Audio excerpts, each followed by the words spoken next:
مشال ملک صاحبہ، آپ نے تو اتنے سالوں سے یہ سب معاملات دیکھ رہی ہیں، یاسین ملک سے آپ ملی کیسے اور اب ان کی کیا سچویشن ہے اس وقت؟ لاسٹ میں ملی ہوں ان کو 2014 کے اندر، سپٹمبر کا پہلا ہفتہ تھا. اس کے بعد ہم لوگ واپس پاکستان آ گئے. اس کے بعد سے لے کر اب تک 8.5 ایئرز آلموسٹ ہو گئے ہیں. تو ان سے پھر اس ہم دوران لوگوں بات نے بھی نہیں ہوئی آپ کی؟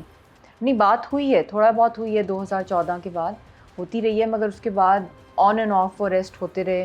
اور پھر اس کے بعد وہاں پہ ایک فلڈ آ گیا 2015 کے اندر، بہت ہی خطرناک فلڈ آیا تھا.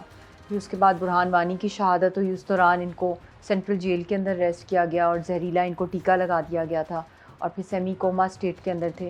تو بہت سی ان کے ساتھ چیزیں ہوتی رہیں. اور میں سمجھتی ہوں جب سے مودی کی گورنمنٹ اسپیشلی آئی ہے 2014 میں، جب میں کشمیر میں ہی تھی، مقبوضہ کشمیر میں، تو اس وقت یاسین صاحب نے کوئٹ کشمیر کیمپین پہلی دفعہ مودی کے خلاف، جو ایک باقاعدہ ایک پبلک کی جو موبلائزیشن ڈرائیو کی تھی مودی کی پالیسیز کے خلاف، تو اس وقت وہ ہائیڈنگ میں چلے گئے تھے 15-20 دن کے لیے.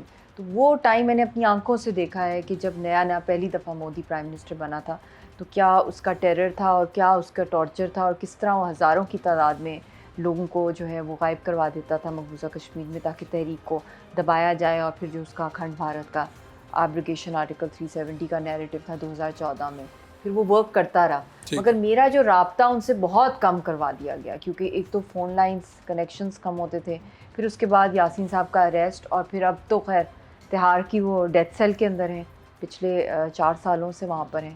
اور اس سے پہلے کہ بھی آپ حالات دیکھ لیں کہ ان کو جس طرح فزیکلی اور مینٹلی وہاں پہ رکھا جا رہا ہے ٹارچر کر کے.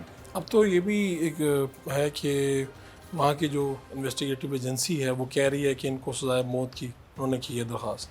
اس کو آپ کس طرح سے دیکھتے ہیں، اس قدم کو، ان کے سٹیپ کو کس طرح سے دیکھتے ہیں، اس مطالبے کو؟